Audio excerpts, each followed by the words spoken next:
Hi all, good morning. ఈరోజు మనం మరి వానలు పడుతున్నాయి కదా, చక్కగా కళకళలాడుతూ జలకాలాటలలో కళకళ పాటలతో ఏమి హాయిలే ఇలా అనుకుంటూ చక్కగా ఐకమత్యంగా అన్నీ కలిసి మెలిసి, అసలు ఎట్లా ఐకమత్య మహాబలం అన్నట్టుగా ఈ బచ్చలి, అలాగే కాకర, బచ్చలి విత్తనాలు పడినాయి. గార్డెన్లో ఉంటాయి కదా, అది వరకు వరుసగా అన్ని ఉండేవి తీగల మీద బచ్చలు ఉంటే ఆ విత్తనాలు పడినాయి, ఎప్పుడో పడినట్టున్నాయి. నేను మొన్న మధ్య అన్ని అడ్జస్ట్ చేసేసి ఆ కాకర విత్తనాలు పెట్టాను అనమాట. ఇప్పుడు ఆ కాకర విత్తనాలు కూడా పెరిగినాయి.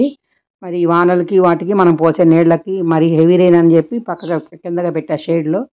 వాటికి బచ్చలు కూడా వచ్చినాయి, కళకళలాడుతూ ఉన్నాయి. మరి ఇవేం చూసావనే కనకాంబరాలు నన్ను చూడు అని తొంగి చూస్తున్నాయి. మరి అలాగే శంకులు కూడా, తెల్ల శంకులు కూడా ఉన్నాయన్నమాట ఇందులో.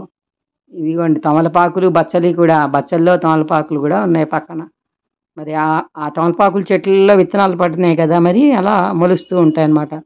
సో అన్నీ కలిసి మెలిసి చక్కగా ఎగబాగుకుంటూ చూసారా ఎలా ఉన్నాయో, చక్కగా పచ్చని ప్రకృతి అందాలు కనువిందు చేస్తూ ఉంటాయి. ఫ్రెష్ అయిన బచ్చలి కూర చెట్టు, బచ్చలాకులు ఇలా చూడండి తొంగి చూస్తున్నాయి కనకాంబరాలు, శంకులు కదా, ఎంత బాగుందో. ఇవాళ బాగుంది, చక్కగా ప్లెజెంట్ క్లైమేట్ ఉందని చెప్పి సరే వీడియో తీసి మనకి షేర్ చేద్దాం అనిపించింది, చేస్తున్నా. మరి అందుకే మనం కూడా కలిసిమెలిసి ఉంటే కలదు సుఖం, కలదు బలం అని, ఐకమత్య మహాబలం అని ఊరికే అనలేదు. చక్కగా హెల్తీగా వస్తున్నాయి. నేను బియ్యం కడిగే నీళ్ళు, కాఫీ పొడి, వాటిని ఒక 2-3 రోజులు బాటిల్లో పోసించేసి, కాఫీ పొడి గిన్నెకి అడుగుతాం కదా, కాఫీ పొడితో పాటు ఆ నీళ్ళు కూడా అందులో ఉంచుతాను. అలా మొక్కలకి ఇస్తూ ఉంటాను. కూరగాయ చెక్కులు అవి అట్లాగే శంకు చూడండి ఎంత బాగుందో. కనకాంబరంలో కూడా మళ్ళీ బచ్చలు ఒకటి వస్తుంది. అవి చూడండి చక్కగా ఒక ఆకుకూర మనకు వచ్చేస్తుంది కదా.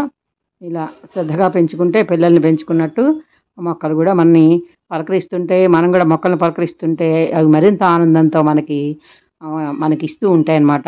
పూలు, పళ్ళు, కాయలు ఏవైనా కానీ. మరి మీరు కూడా పెంచుకుంటున్నారా? మరి ఈ మధ్యన మల్లెలు పెట్టా కదా, మల్లెలు, జాజులు కుండీల్లో మొక్కలు టెర్రస్ మీదవి. మరి అవి చూసారా? మరి నచ్చినాయి వీడియోలు? మరి నా వీడియోలు నచ్చుతున్నాయని అనుకుంటున్నాను. అదిగో చూడండి, గులాబీలో కూడా మళ్ళీ బచ్చలి తీగ ఇట్లా. అది వరకు ఇటు ఉండేవన్నమాట తమలపాకు చెట్లు. అవి వానకి బాగా మురిగిపోతాయని చెప్పి షేడ్ కిందకి మార్చాను. అది మళ్ళీ ఇంకా కొన్ని కూడా మారుస్తాను తర్వాత. ఇలా చాలా ఎంత హ్యాపీగా ఉందో, గ్రీనరీగా ఉండి. ఇక్కడ కూడా కనకాంబరాలు తొంగి చూస్తున్నాయి, అందులోనే బచ్చలి తీగ చూడండి ఎంత పెద్ద పెద్ద ఆకులు ఫ్రెష్గా ఎలా ఉన్నాయో. మరి వీడియో నచ్చినట్టయితే లైక్ చేయండి, షేర్ చేయండి, కామెంట్ పెట్టండి. మరి మీ అందరికీ నచ్చే విధంగా పెడుతున్నా కదా, మరి లైకులు పెట్టట్లేదు, లైకులు పెట్టండి. మరి మీరేం చేస్తున్నారు, మీరేం పెంచుకుంటున్నారు, నేను పెంచిన దాంట్లో ఎలా ఉన్నాయి ఏమిటి, నేను పెడుతున్న వీడియోల్లో ఇవన్నీ కామెంట్ రూపంలో తెలియజేస్తేనే కదా నేను మరింత ఇంప్రూవ్ చేసుకోవటానికి. మరి ఇవాళ నేను మిమ్మల్ని ఒకటి అడగబోతున్నాను, నాకు తెలియకే అడుగుతున్నాను. మరి ఇదేమిటో మీరు కామెంట్లో పెట్టండి. ఇది కూడా ఇది పువ్వు అండి. ఈ పువ్వు ఇది ఒక క్రీపర్ అన్నమాట. నేను తెలియకుండానే దీన్ని పెంచుతున్నాను, బాగా పైకి కూడా పాకిస్తున్నాను. మరి ఈ పువ్వు ఏంటనేది మీరు ఎవరన్నా తెలిస్తే కనుక కామెంట్లో పెట్టండి. మరి బాగుందా వీడియో? నచ్చినట్టయితే లైక్ చేయండి, షేర్ చేయండి, కామెంట్ పెట్టండి. మరి కొత్త వాళ్ళైతే సబ్స్క్రైబ్ చేసుకోవటం మర్చిపోవద్దు. Thank you for watching. మళ్ళీ ఇంకో మంచి వీడియోతో కలుద్దాం. ఉందాం మరి.